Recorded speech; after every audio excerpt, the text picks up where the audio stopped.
Hello everyone. Today we are going to see a set of conditions. I can provide you with the timestamps. The important aspect of the video is I will be giving you some pictures just like how it will be asked in the MLA exams. So without further delay, let's get started. They can give you a picture similar to this and then they can ask you the diagnosis or what is the next step. This is a keloid. So what is a keloid? A keloid is a scar formation mostly because of disorganized collagen growth, preferably type 1 and type 3. When there is a scar, the scar instead of getting restricted within the original wound boundaries, it is overgrown, resulting in a severely disfigurement similar to this. So this is a keloid. But if you ask what is a hypertrophic scar, it is that scar which stays within the wound boundaries. How will the vignette be? The 22-year-old female with raised lesions on the ear following removal of ear piercings several weeks ago. Now, what is the treatment? What is the diagnosis? The diagnosis is keloid. And what is the treatment? The treatment is removal of the keloid. So now you ask me, once a keloid is removed, will it reoccur? There are chances. There are chances for the recurrence of the keloid. Still, the removal is the treatment for keloid. What about this picture? This picture indicates pseudofolliculitis barbarae. What is pseudofolliculitis barbarae? Especially in an African descent, when there is a curly beard, the curly beard gets curled and then it pierces the skin and it grows inward, resulting in a condition which looks like this, which is known as pseudofolliculitis barbarae. So what is the treatment for it? The treatment is very simple. It is to allow the beard to grow out to prevent the ingrown hairs. What about this ulcer? So this ulcer, if you see, it is typical punched out. It is well demarcated. It is located on the toes and the feet.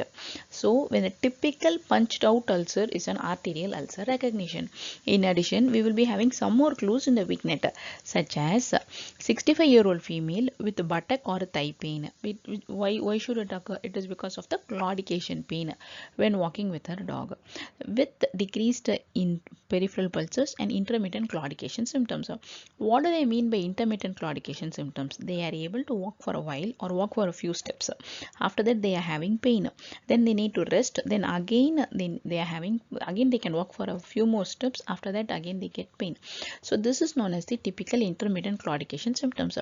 Why should it occur? Because of the arterial disease, the blood supply to the legs or the extremities is decreased such that it allows them to take a couple of steps. After that, they need to rest so that the blood supply, because of the compromised blood supply, then again after when they resume walking, the arterial disease allows them to walk for even more distances. Then again they need to rest. So this is what it means about intermittent claudication. How are the pulses be? The pulses are decreased peripheral pulses. This clearly indicates that it is an arterial disease. So what are the associated findings? There can be hair loss. The arterial disease can be because of diabetes, can be because of other vascular disease. It can even be because of CABG, coronary artery bypass grafting. What is the difference between arterial and the venous ulcers? I will show you the venous ulcer in the next picture. So here, as of now, we saw that the arterial ulcer is punched out, right? But venous ulcer will be large, slowy lesions. Arterial ulcers are well demarcated borders. Venous ulcers are present around the ankle or the medial malleolus. Arterial ulcers are on the toes and the feet distally. Venous ulcers are generally hyperpigmented. Arterial ulcers, since the artery is affected, the peripheral pulses are decreased. But venous ulcers, you will be having a normal peripheral pulses. How will they be? They will be having a brawny edema because of hemosiderin deposition. Arterial ulcers are associated with the claudication symptoms. This is a typical venous ulcer with its characteristic location occurring in the medial malleolus and the slowing appearance, as well as the hyperpigmentation and the brawny edema that it is associated with. Why should we have hyperpigmentation? Because of the associated venous stasis, there is a hemosiderin deposition from the blood vessels which are present inside on the skin, resulting in venous ulcers. What is the question over here. 54-year-old male with a leg findings is shown, no other medical history, and they will show you a typical venous varicose veins. So how will you diagnose? We will be diagnosing it with duplex venous ultrasonography. What do we do in this ultrasound? We will be looking for competent valves, whether they are really competent or whether they are incompetent, whether the superficial valves are competent, whether the deep valves are competent or not. So all that analysis is done with the duplex ultrasound, and that is the diagnostic step. What is the treatment? There are many surgical treatment, but the first and the foremost treatment is the compression stockings. Generally, after a compression stockings are failed, then surgical methods such as stripping can be done, but the technique is the compression stockings. So they can give you a picture like this, and then they can ask you what is the condition. It is a superficial thrombophlebitis. How do you know? There are inflamed superficial veins with a characteristic cord-like appearance. This is how the question vignette will be. 50-year-old male with 1 centimeter painful palpable cord. See, it is an inflamed cord tracking from the ankle towards the knee. So here, what is the key feature in superficial thrombophlebitis is that it can house a thrombosis. So therefore, the treatment has to be subcutaneous enoxaparin. So either both superficial thrombophlebitis as well as a deep venous thrombosis have more chances for thrombosis risk. Therefore, they need to be treated with enoxaparin, that is a heparin, right? So here for superficial thrombophlebitis, compression stockings are wrong answer, because what we are really worried about is thrombosis, which can be fatal. What is a Beurgers disease? Beurgers disease is also known as thromboangiitis obliterans. I will show you the picture in the next slide. Here there will be distal gangrene in a heavy smoker. That is the pathognomic presentation. Exactly like this. The vignette can be a 48-year-old male who is a heavy smoker with a digital gangrene and no other significant medical history. So this is thromboangiitis obliterans, and the only effective management or intervention is smoking cessation. So what is this? What has happened to this leg? They can give you a picture like this, and then they can tell you like a 66-year-old female with a type 2 diabetes mellitus, and HbA1c is 9.8. It is uncontrolled if you see, and they are taking metoclopramide. What does taking metoclopramide imply? It implies that they are suffering from gastroparesis, so that they need to take metoclopramide. In that case, it is an advanced diabetes. So the X-ray shows disorganization of the tarsals and metatarsals. Here, what is this joint? This is the Charcot joint. Here, due to peripheral neuropathy, the patient cannot feel the pain in the foot. So even micro trauma, that is that which comes from walking, goes unnoticed and untreated. So repetitive trauma happens, and continued weight bearing will lead to stress, fractures, ligament injuries, joint inflammation, and finally resulting in a neuropathic joint. So all these will lead to symptoms like this, and it is because of disorganization of the joints, especially in the midfoot, that is the tarsal and the metatarsals. That's what we saw about a Charcot joint. Patient cannot feel their feet, leading to the joint destruction and deformity. So this Charcot joint is seen in advanced diabetes, where there is gastroparesis, where there is neurogenic bladder. So here in hepatitis C complications, hepatitis C, there is a condition known as livedo reticularis. What is livedo reticularis? In livedo reticularis, there will be lace-like pattern, purplish lace-like pattern on the extremities. Why is it due to? It is because of cryoglobulinemia. What is cryoglobulinemia? The antibodies there is an abnormal immune response. So one of the common cause for cryoglobulinemia is with hepatitis C. When the hepatitis C enters the body, it triggers the abnormal immune response. Therefore, the antibodies become cryoglobulins. What does the word cryoglobulins mean? Cryo means cold, globulins are the antibodies. That means these antibodies will precipitate in the cold. With a stable temperature overall the entire body, that in the extremities where there is much colder temperature than the core, there is a precipitation of the globulins, that is immunoglobulins, resulting in a stagnation or disruption of the microcirculation, that is the blood which leads to the dermis, resulting in livedo reticularis. That is a purplish lace-like pattern which are seen on the skin. So this is what is a hepatitis C complication.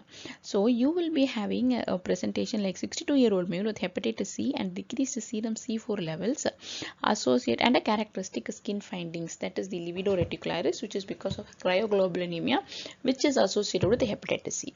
You need to know that livedo reticularis is not the pathognomic for cryoglobulinemia. Livedo reticularis can be seen in any condition which will obstruct the blood flow to the dermis.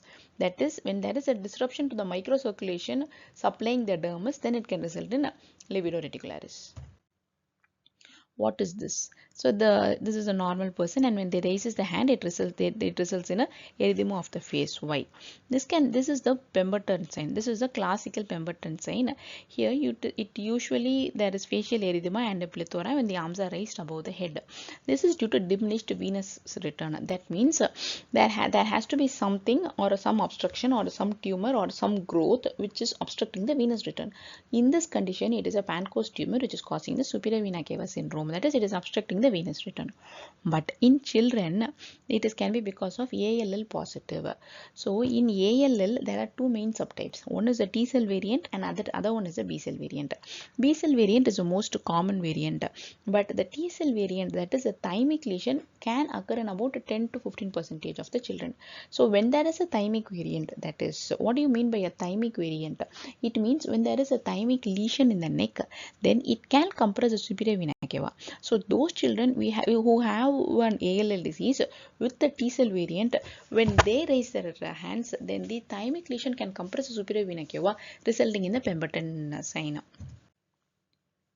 So here you can see there are dilated vessels. The question will be asking you like 49-year-old male with chronic alcoholism, and what vessels are dilated here. Here if you see, this is a typical caput medusae. Chronic alcoholism has resulted in the liver failure. So liver failure has many results in many presentation. I am not going to go into detail to it. Here the reason for the caput medusae is dilated epigastric vessels. But on the other hand, they also present with hematemesis, that is vomiting of the blood. Why? This is because of the dilated esophageal veins. The esophageal veins arise from the left gastric veins. That is another question. So you should not confuse left gastric vein, which gives rise to the esophageal veins, that can result in hematemesis. That is also seen in a severe alcoholism and resulting in who is suffering from the liver disease. Here the dilatation of the epigastric vessels, this is also occurring in a liver disease patients and due to severe alcoholism, but the vessel is a superficial epigastric vessels. It's very obvious. Caput medusae, the epigastric vessels are only dilated. Therefore, the vessel that is involved or that is causing this is superficial epigastric vessels. What about this condition? This is a palmar erythema which is seen in chronic liver disease. So why do we have a palmar erythema in chronic liver disease? In chronic liver disease, the estrogen which is supposed to be metabolized by the liver is not metabolized. But so what happens? Estrogen has vasodilatory effects as well as it influences the vascular growth by dilating the superficial blood vessels. That's what it has, a vasodilatory effect. So because of the vasodilatation, it results in palmar erythema, and there is also increased vascular endothelial growth factor resulting in spider angiomata, as well as obviously estrogen can result in gynecomastia in males too. So these are the important findings which are associated with liver disease. So mechanism is a liver dysfunction, estrogen accumulation, as well as the physical manifestations. Here they can give you a picture like this, and then they can give you a vignette like 38-year-old female with a history of heart click, recent dental procedure and a fever of 103. So when there is a recent heart changes or any heart murmur with the fever, it goes without saying that it is endocarditis. So here it is a 3/6 holosystolic murmur, that is mitral regurgitation murmur, which is occurring because of endocarditis. Splinter hemorrhages are on the finger are seen. Again, it is due to endocarditis. Previous mitral valve prolapse, that is, they are more predisposed for endocarditis to happen. What is the next best step, or how will you diagnose it? The next best step for endocarditis is blood cultures before starting antibiotics. But how will you diagnose? The normal transthoracic echography doesn't work. Transesophageal echography is the definitive diagnosis. With this, we come to the end of our presentation. Here they can give you a picture like this, and then they can ask you 70-year-old male smoker who recently underwent abdominal aortic aneurysm repair. What is this? And then after a day, this is what is seen.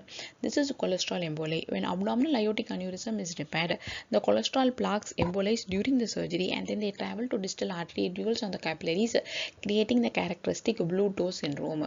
So when they give you a history like recent aortic manipulation or catheterization or surgery or aortic aneurysm repair, then they are more prone for cholesterol emboli. It is nothing to really be worried about. It is just an after effect of the surgery. With this, we come to the end of the dermatology presentation. I am Dr. Veena Velmurugan. I am a medical doctor. I am an anesthesiologist. I love teaching and I love to see young doctors succeed very well in their practice. So if you like my videos, or if you like my teaching, and if you want me to teach you any particular topics, or if you want me to train for your medical exams or for MLE, I will be more than happy to do it.